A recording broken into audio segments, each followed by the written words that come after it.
ვინ ხარ ოჯახის გარეშე? ვინ ხარ დედის გარეშე? არავინ. ვინ ხარ მამის გარეშე, ძმის გარეშე, დის გარეშე, ოჯახის გარეშე? არავინ. ვინ ყავს მაღაზე ძვირფასი, საკუთარ დედას რომ ეჩხუბები, საკუთარ მამას რომ ეჩხუბები, საკუთარ ძმას რომ ეჩხუბები, დას, ოჯახის წევრებს, როცა ფუნდამენტური მომენტი იქნება, არავის არ ახელუებს შენი გასაჭირი ისე, როგორც ოჯახის წევრს. რატომ ეჩხუბები ოჯახის წევრს? ყოველთვის რაღაც მიზეზი გაქვს, ეს ესე რატომ არ არის, ეს ესე უნდა იყოს. ჩხუბის მიზეზი ყოველთვის გექნება. ბნელი ამას ყოველთვის შეგიქმნის. და ხომ უნდა დაასრულოთ ეს სიმახინჯე, ერთმანეთის ჭმა-ღეჭვა, იმიტომ რომ განადგურებთ ეს სიმახინჯე. ერთმანეთს უნდა ეფერებოდეთ და ამას თუ არ აკეთებ, რა აზრი აქვს შენს სიცოცხლეს, შენს ნამოღვაწარს, შენს გაცნობიერებას, ან შენს განათლებას, ან შენს ნებისმიერ მიღწევას, რა აზრი აქვს?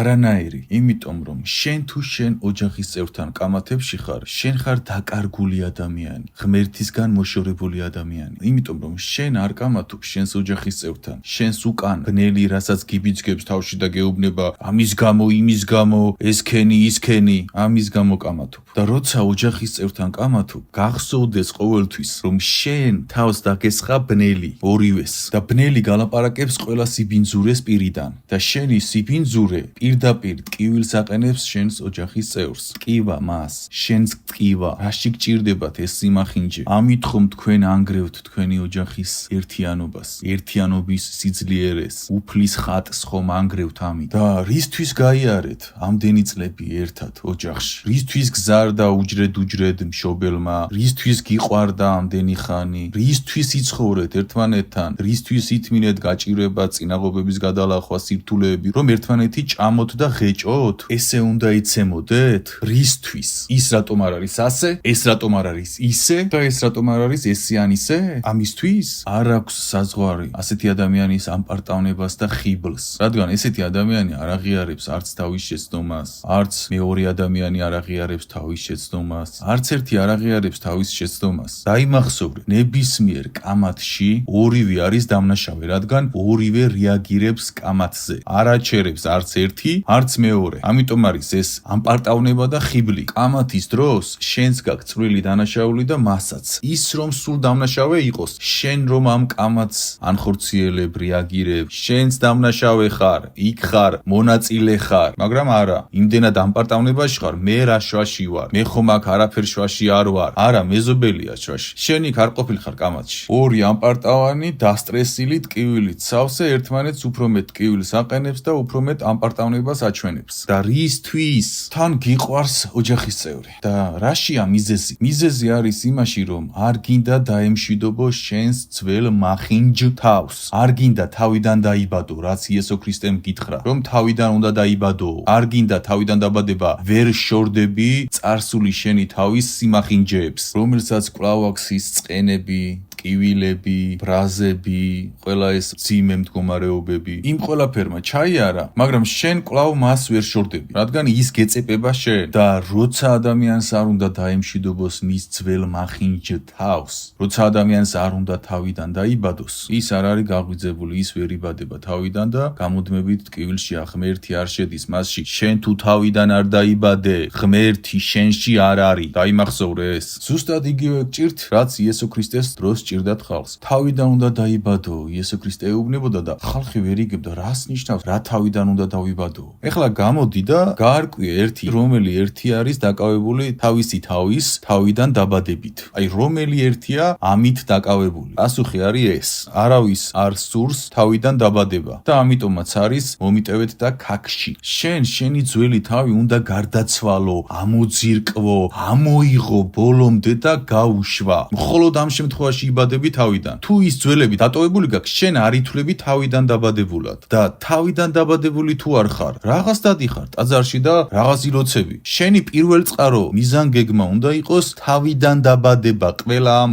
ძველი ჭუჭყის მდგომარეობის პიროვნების მოშორება, განშორება, გაშვება. ეს არის მთავარი და მერე სხვა დანარჩენი. გააცნობიერე ეს. შენ თუ ძველ კამათებს ტოვებ, ძველ ტკივილებს ტოვებ, ამის გამო ოჯახის წევრებს თუ კბენ, გარემომცველ ადამიანებს თუ კმენ, იქ კომენტარში ნაგავს უწერ. მოკლედ თუ ამ ბოროტებას თესავ შიგა და შიგ და გგონია რომ დაბადებული ხარ თავიდან ან გაღვიძებული ხარ, ძალიან დიდ ფანტაზიაში ხარ. მეტი მაგას არ ქვია სახელი. ამიტომ ეს ძველი თავი უნდა მოიშორო ბოლომდე უნდა მოიშორო. ხოლო ამის შემდეგ იბადები თავიდან. ის კი არა რომ კამაცა არიდო თავი, შენ თავად იწყებ კამათს. კამათში ჩემი ფეხით რანაირად უნდა შევიდე. ამის სურვილი რანაირად უნდა გამიჩნდეს და მერე დავარდნილი საწოლში როგორ უნდა ვიყო ერთი დღე. მაზოხისტი თუ არ ხარ, აი გულწრფელად უთხარი შენს თავს. მაზოხისტი თუ არ ხარ, რისთვის აკეთებ ამას? განსაკუთრებით ოჯახის წევრთან, რომელსაც უნდა ეხუტებოდე და ეფერებოდე გამუდმებით. ვიღაცამ შეიძლება შემიტყუოს კამათში რამდენიმე წუთით და მალევე გამოვდივარ, რადგან იქ სადაც შევყევი, ერთადერთი მიზანი რაც მქონდა იყო რომ აზრი გადამეცა. ჭეშმარიტი და როგორც კი ხვდები რომ აზრი არ აქვს, გამოვდივარ და ვეცლებ. მაგრამ შენ ბნელი გატყუებს და შენ ცდილობ საათობით გააგებინო აზრი და აზრს კი არ აგებინებ, ეჩხუბები რეალურად. არ არსებობს ესეთი რაღაც რომ საათობით ადამიანს რაღაც უხსნა და აგებინო. ადამიანი მალევე თუ ვერ იგებს, უნდა გაჩერდე, გამოეცალო. რადგან რამდენიმე წუთზე მეტი გარჩევა უკვე კამათს იწვევს, რადგან თუ ის პირველ წყაროდ არ შევიდა, ჯობია გაჩერდე, შეხედო დამშვიდდეს, დაუბრუნდეს ღმერთის მდგომარეობას და მხოლოდ ამის შემდეგ გააგრძელო საუბარი, იმიტომ რომ ის ადამიანი თუ აღელვებულია, შენს თუ აღელვებული ხარ, შენი პირიდან ღმერთი არ ლაპარაკობს, ბნელი ლაპარაკობს, იმის ყურებში არ ისმის ღმერთის ხმა და გაგება და ორივეს გესმით ბნელის და ორივე ბნელის მდგომარეობაში ხართ, ჩხუბობთ ერთმანეთს ჭამ. ამიტომ არც ერთს აქვს ღმერთი ჩართული და არც მეორეს. ამიტომაც არც საუბრის გაგრძელებას აქვს აზრი, არც კამათს აქვს აზრი, ანუ არაფერს არ აქვს აზრი არ აქვს. შედეგი არ გამოვა ღვთიური. შენთვის არ აქვს აზრი, ბნელისთვის აქვს აზრი. მაგ დროს ჩაეხუტეთ ოჯახის წევრი იქნება, ვინც არ უნდა იყოთ, ჯერ დაამშვიდე, რაც არ უნდა გაბრაზებული იყო. მოიყვანე ღვთიურ მდგომარეობაში და შემდეგ უთხარი შენი სათქმელი. შენი თავი დაამშვიდე და შემდეგ უთხარი სათქმელი. თუ ვერ იგებს, თუ ისევ გამოვიდა წყობრიდან შუაგზაში, ისევ დაამშვიდე, გააჩერე საუბარი. შენი თავიც გააჩერე და მასთან საუბარიც. ისევ ჩაეხუტე, მიყვარხარ თქვა უთხარი, ეს თქო, ის თქო, აბა რისთვის ელაპარაკები, კაცო? თუ არ გიყვარს, თუ კარგი არ გინდა, თუ ჯანმრთელის გამოცხობა არ გინდა, რისთვის ელაპარაკები, აბა? აზრი? შენ ხო ეს გინდა? მაშინ თუ მართალი ხარ შენ თავთან, გულწრფელი ხარ და ეს გინდა, მაშინ სიყვარულით უნდა ლაპარაკობდე, თუ შენ გარკვევა გინდა ჭეშმარიტის და მასთან დალაგება თუ გინდა რაღაცის. ხოლო დალაგება თუ არ გინდა, ყოველთვის ყვირი ხარ, ბღავი ხარ, ტკივილს აყენებ, ტკივილს გაყენებს და ასე შემდეგ. ამიტომ აღიარე, რომ ტკივილის მიყენება გინდა და თუ ტკივილის მიყენება არ გინდა და ღმერთის ხმით გინდა ლაპარაკი და ჭეშმარიტების გამოტანა, მაშინ ღმერთის ხატად ელაპარაკე სიყვარულით, ბალანსით, დაამშვიდე, აუხსენი, აღელვ და გაჩერდი, დაამშვიდე, აუხსენი. შენი თავიც და ისიც მოусმინე მოგისმინოს. მაგრამ ამას ვერ ახერხებთ, რადგან ამ პარტავნებაში და ხიბში ხართ. და ბოლოს იძახით, მე რაშვაში ვარ, მე ხომ ცუდი არაფერი გამიკეთებია. მე იქ არ ვარ და მე რაშვაში ვარ, ეს არის ამ პარტავნება, იცოდე. მე რაშვაში ვარ. ამ კამათში, როცა შენთან ხდება ეს კამათი, შენ ხარ იქ, თავში სულ რომ 100%-ით მართალი იყო. რადგან შენც იგივენაირად პასუხობ, იგივენაირად ელაპარაკები, აღელვებულია, ბრაზიანია და არ ელოდები რომ დამშვიდდეს.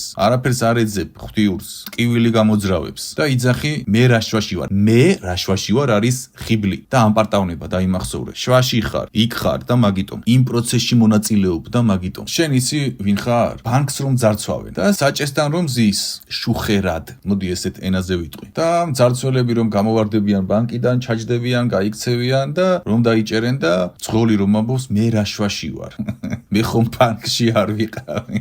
მე ხომ იარაღით არ ვემუქრებოდი. ისეთივე ხართ. მე ხომ ცუდი სიტყვა არ მithქვამს, მე ხომ არ ჩამიდენია ეს, მე ხომ არ მიქნია ეს. იქ ხარ და ეხლა გინდა თქვი, გინდა არ თქვი. შენ იქ ხარ. ეს ყველაზე საუკეთესო ვარიანტი. მაგრამ თქვენ ხომ ამას არ აკეთებ, თქვენ სიტყვებით იხარჯებით ცუდი. ყველანი ვიხარჯებით, ყველას მოქსლია ეს ოჯახის წევრთან. მეც, თქვენც, მაგრამ ამას რომ რეგულარული სახე აქვს, ან ეს რომ ხდება ისე თითქოს გაამთქნარე და ვითომ არაფერი მომხდარა? შენთვის ეს ნორმაა და გონია, ეხლა მე რასაც გელაპარაკები, ეს არის რაღაც ზეწმინდის მდგომარეობა. ზეწმინდის მდგომარეობა კი არა. შენს ოჯახის წევრს ჩაეხუტე და მოეფერე. გაიგე? როცა საკუთარ მონაწილეობას არ აღიარებ კამათში, მაშინ ხარ ამპარტავანი და მაშინ გატყვევს ბნელი. იცოდე ეს. შენ სწორი ხარ, მაგრამ შენ კამათში შესვლით, კამათში ყოფ თავს და საბოლოოდ ვეღარ შენაკონტროლებ ემოციებს, ვეღარც ის აკონტროლებს ემოციებს და ერთმანეთს ანგრევთ. და შვილო, შენ ღმერთს, შენი ძმის, დის,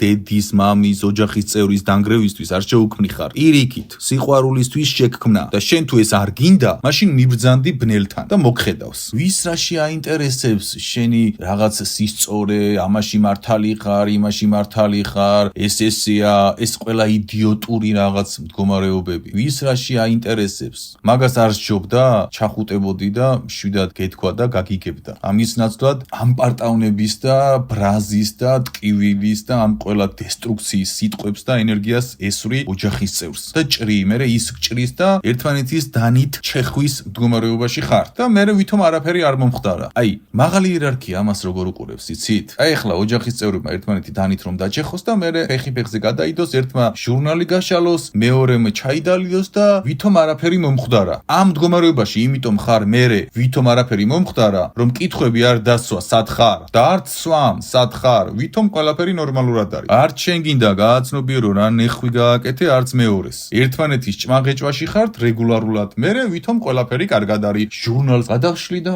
აქ რა ყოფილა სიახლე. სერიოზულად? არ ეთანხმება შენს აზრს, არ ეთანხმება, დაანებე თავი. რაღაც ისე ვერ თქვა, როგორც შენ გინდოდა. უთხარი მშვიდით, იცი რა, ეს არ არის სწორი და გამოდი, დაანებე თავი. ვერ მიხვალ მაგით ვერც იმ ადამიანთან, ვერც ღმერთთან, ბნელთან მიდიყარ ბნელით. ოჯახის წევრი თუა მით უმეტეს, დაანებე თავი, შენს გეშლება, მასაც ეშლება, ყველას რაღაც გვეშლება. ერთადერთი რაც არ უნდა გეშლებოდეს, ეს არის სიყვარულის გამოხატვა ოჯახის წევრის მიმართ და დღეს შენ ეს გეშლება. გაიგე? კამათით და ტკივილით აგვარებ პრობლემას და რა თქმა უნდა ვერ აგვარებ პრობლემას. ეს არის შენი პრობლემა, რომ კამათით და ტკივილით გინდა მოაგვარო პრობლემა, განსაკუთრებით ოჯახის წევრთან. ჩაეხუტე შენი ოჯახის წევრს და როგორც კი ჩაეხუტები, ის ნებისმიერი ტკივილისგან განთავისუფლდება. მას რომ ეს შენი მიყენებული ტკივილი უნდა გადაემუშავებინა მთელი დღის განმავლობაში, ეფიქრა ესე და დაეწვა კოლოსალური ღვთიური ენერგია და ბოლო-ბოლო გადაამუშავებდა და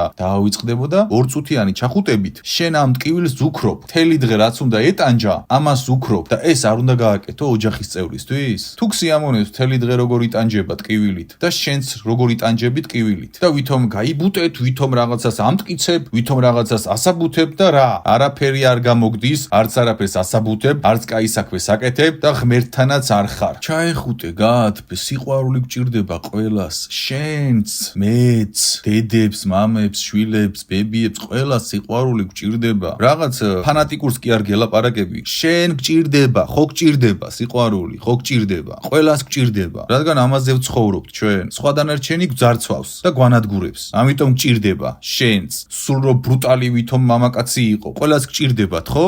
ესეა. ყველას გჭირდება სიყვარული, უბრალოდ იმიტომ ვკამათობთ, რომ ტკივილს ვერ ვიშორებთ, წარსულ პიროვნულ ტკივილებს, პიროვნებას ვერ ვიშორებთ. ამ ტკივილით მოძრაობთ, ამ ტკივილით ვლაპარაკობთ, ამ ტკივილით ვარკვევთ და ყველაფერს ამ ტკივილით ვაკეთებთ და ამ ტკივილით რა უნდა გააკეთო? ვერაფერს ვერ აკეთებ, ხო ესეა? ვერც გააკეთებ. ღმერთია ქმნადი, თვითსიყვარული და თვითსიყვარულია ქმნადი და შენ სიყვარულით არ გინდა შექმნა, გააკეთო საქმე ან გამოასწორო რაღაც, არამედ ტკივილით, ანუ ბნელით და ბნელია ის ვინც ანგრევს და ორჯერ 4-ს გელაპარაკები, ხო? ხო და გამოიყვანე 2x2 4 რამდენია? პასუხი სიყვარულია, პასუხი. აღარ აქვს მნიშვნელობა შენ რაში ხარ მართალი, ის რაშია მართალი, რა თქმა უნდა გააცნობიეროთ ორივემ თქვენი შეცდომები და არ უნდა გააკეთოთ ეს მომავალში, მაგრამ ნახეთ, არ აქვს აზრი რომელია მართალი. როცა იქ სიყვარული არ არის. რაღა აზრი აქვს, შენ მართალი ხარ, ის მართალია თუ მტყუანი. სიყვარული არ არის და მორჩა იმ მომენტში რაღა აზრი აქვს რამეს საერთოდ, იმიტომ რომ სიყვარული თუ არ არის, არც სიცოცხლე არის და არც სიცოცხლე თუ არ არის, რაღა აზრი აქვს შენ იყავი მართალი თუ მეზობლის მეზობელი. არაფერი აზრი არ აქვს ამიტომ. რომელია მართალი, რომელი არა, თუ სიყვარულს არ უზიარებთ ერთმანეთს. შენ რომ მნიშვნელოვანი გონია შენი აზრის დასაბუთება და მართალი ხარ ან მტყუანი. არ არის ეს მნიშვნელოვანი. მნიშვნელოვანია არის თუ არა სიყვარული. სიყვარული. შენ ღმერთისგან იმით კი არ ფასდები, რაში იყავი მართალი და რაში მტყუარი. ღმერთისგან იმით ფასდები, რამდენად გაქვს სიყვარული შიგნით და რამდენად გამოხატავ ამ სიყვარულს ოჯახის წევრის მიმართ იქნება ეს თუ სხვა ადამიანის მიმართ. შენ შეიძლება იყო მტყუარი, მაგრამ გამოხატო სიყვარული და მართალი ხარ ამით. თავმდაბლობით მართალი ხარ, შენი შეცდომის აღიარებით მართალი ხარ, ღმერთისთვის ხარ მართალი და ღმერთისთვის უნდა იყო მართალი, თორემ შენი თავისთვის კი არ უნდა იყო მართალი, შენი ეგოსთვის. ღმერთისთვის თუ არ ხარ მართალი, წასულია შენი საქმე. იმიტომ რომ შენ თუ ღმერთისთვის მართალი არ ხარ, წასულია პირადად შენი საქმე. ანუ ბნელთან ხარ და ამიტომ არ ხარ ღმერთისთვის მართალი. შენი თავისთვის ხარ არასწორი და შენივე თავს ანადგურებ. ხო და სიყვარულისთვის ხარ შექმნილი, სიყვარული გაძლიერებს. ბნელისთვის არ ხარ შექმნილი და გკლავს. მოდი პირდაპირ გეტყვი, გკლავს. იცით რამდენი ადამიანი გარდაიცვალა? სტრესების შედეგად, ბრაზების შედეგად, უამრავი. მაგრამ ასეთი ადამიანები გარდაცვლამდე ცხოვრებისეულად ლპებიან. ფიზიკური ჯანმრთელობის პრობლემები აქვთ, გამუდმებით უენერგიობა აქვთ, ღმერთს ვერ უკავშირდებიან, საკუთარ მისიას ვერ უკავშირდებიან, ვერაფერს ვერ უკავშირდებიან, ვერაფერს ვერ შვებიან და მათი დედამიწაზე მოსვლა იყო ფუჭი და უარესი. შენმა სულმა, რომელმაც ამდენი გზა გამოიარა, რომ აქ მოსულიყო, ერთ ცხოვრებაში ჩაქაქე სიტუაციაში. ის განსხეულებები, რაც შენმა სულმა ამდენი სისუფთავი და სიყვარული აგროვა, აქ ჩაქაქე და ფიქრობ ტკივილის მიყენებით ოჯახის წევრს რამეს გააგებინებ, სხვას რამეს გააგებინებ და საერთოდ ღმერთის ენით ლაპარაკი დაგავიწყდა და ფიქრობ რომ მართლმადიდებელი ხარ. აღარ თქვა მართლმადიდებელი რომ ხარ, შენ თუ შენი ოჯახის წევრს რეგულარულად ეკამათები და ჭამ. არ თქვა არ ხარ მართლმადიდებელი. არ ხარ, გარანტირებულად გეუბნები. არ თქვა რომ ხარ მართლმადიდებელი. ან შეცვალე ეს მდგომარეობა და მერე თქვი ამაყად რომ ხარ მართლმადიდებელი. რატომ არ ხარ იცი მართლმადიდებელი? შენ თუ ამ ბნელს აფრქვევ ადამიანებთან, შენ თუ ამ ბნელს აფრქვევ ოჯახის წევრთან, შენ ამ ყველაფერს ადამიანთან და ოჯახის წევრთან კი არ აფრქვევ, შენ ამას აფრქვევ ღმერთთან. რატო? იმიტომ რომ შენი ამ ბნელი კამათით, ბნელი ტკივილის მიყენებით, ბნელი ადამიანს კი არ უცხადებს ომს, თვით ღმერთს უცხადებს ომს, თითოეული იმ ბნელი მოქმედების, გამოვლინების თუ სხვა ქმედების, რასაც აკეთებ, ამ ყველა ქმედებით ღმერთს უცხადებს ომს და ღმერთს ებრძვის ბნელი. ამიტომაც როცა შენს ოჯახის წევრს, ვიღაც ადამიანს ამ ყველა ბნელს აფრქვევ, ბნელი გეუბნება, მოდი ღმერთს შევაფრქვიოთ ბნელი და შენ ამას ეთანხმებ. შენ მონაწილე ხარ ამის, რომ ღმერთს აფრქვიო ბნელი. შენ ეთანხმები შენი ნებით და გეთვლება და მერე გამოდიხარ და მაგარი მართლმადიდებელი ვარო, იძახი. მაგარი მართლმადიდებელი ხარ კი არა, გამუდმებით ღმერთს ეჩხუბები და ღმერთს ეუბნებით ცუდ სიტყვებს, ოღონდ ამას ვერაცნობიერებ. მოაშორე ყველა ეს ბოროტება და ტკივილი შენი თავიდან. უბრალოდ გაუშვი, დაემშვიდობე, გაწყვიტე ეს კავშირი. მოაშთე, გააგდე, გააქრე, განაგდე, განაძევე და ჩაიხუტე ის ადამიანი, რომელზეც ბრაზდები, ოჯახის წევრი, ჩაეხუტე, გადადე, სიმახინჯე, ღმერთი შეუშვი და ჩაეხუტე. მეტი ვინ ყავს? ოჯახი და ღმერთი, ოჯახი და ღმერთი და ოჯახზე ტკივილის მიყენებით, ოჯახსაც აყენებ ტკივილს, ოჯახის წევრსაც და ღმერთსაც. ორივეს კარგავ, ღმერთსაც და ოჯახის წევრსაც. და რატომ ყოველთვის ეს კითხვა დასვი? რისთვის? აი რაში მჭირდება ეს დასვი? და მიხვდები რომ შენ ეს არ გჭირდება. ეს ჭირდება ბნელს, რომელიც გმართავს მაგ მომენტში და ნუ იქნები ბნელის მეცხრემონის მონა. ნუ იქნები ეს. შენ უბრალოდ ოჯახის წევრს კი არ კარგავ, ღმერთს კი არ კარგავ, საკუთარ თავსაც კარგავ, ყველაფერს კარგავ, რაც შენთვის ძვირფასია, შენი თავი, ოჯახის წევრი და ღმერთი. ამიტომ კითხვა უნდა დასვა მაგ დროს, რატომ? რისთვის მჭირდება ეს? არაფრისთვის. შენ თავარი პრობლემა რა გაქვს იცი? შენ ოჯახის წევრს რატომ კარგავ იცი? იმიტომ რომ მაგამდე ღმერთი გყავს დაკარგული შენში, მაგრამ გონია ღმერთთან ახლოს ხარ. ეს პრობლემა გაქვს, ღმერთს კარგავ და ოჯახის წევრს ამიტომ ჭამ, ღეჭავ და გონია უბრალოდ რაღაც კონფლიქტი გაქვს ოჯახის წევრთან, ფიქრობ რომ რაღაც აზრებს უსაბუთებ და ვერ ხვდები რომ ღმერთს კარგავ და არ ყოფნის სიყვარული რომ თავი შეიკავო, მოყვასით ელაპარაკო, სიყვარული ჩართო, ღმერთს კარგავ და ვერ ხვდები ღმერთს რომ კარგავ და გონია რაღაც ყოფა ცხოვრებით კამათებში ხარ. ყველა ეს იდიოტობა რაც გაქვს თავში და ვერ გაგიშვია. ბნელს რომ უსმენ, ამიტომ კარგავ ღმერთს, ოჯახს და საკუთარ თავს საბოლოოდ. მე არ თქვა რომ ღმერთთან ახლოს ვარო. ღმერთთან ახლოს ხარ კი არა. ღმერთს კარგავ ისე რომ ვერც აცნობიერებ. ბნელი გყავს. ოჯახის წევრთან ვერ გაარკვიე გასარკვევი და სიყვარულით ვერ ელაპარაკები და ეჩხუბები და სიტყვიერ შეურაცხყოფებს აყენებ და აგრესიას ესვრი და კამათის ინიციატორი ხარ და ანუ ბნელი გყავს და იკითხე ლოცვები, გამთლიანებაში მუქთან კვეთის ლოცვები იკითხე. ნუ გგონია ეს ნორმა, რასაც შენ აკეთებ. ეს არის კოშმარი, ბნელი ყავს. შეპყრობა გაქვს კონკრეტული, რომელსაც უნდა მიხედო ლოცვებით, გაცნობიერებით და ყველა ამ პროცესით, რასაც გამთლიანებაში გასწავლი. მშვიდი იყოს თქვენში. ჩაიხუტეთ ოჯახის წევრებს, გაუფრთხილდით ერთმანეთს, მაშასადამე გაუფრთხილდით უფალს ამით. მაშასადამე გაუფრთხილდი შენ თავს ამით. დაგლოცოთ უფალმა, დაგიფაროთ და სულ სიყვარულით გატაროს უფალმა ოჯახში, ადამიანებში და ყველაფერთან და ყველასთან.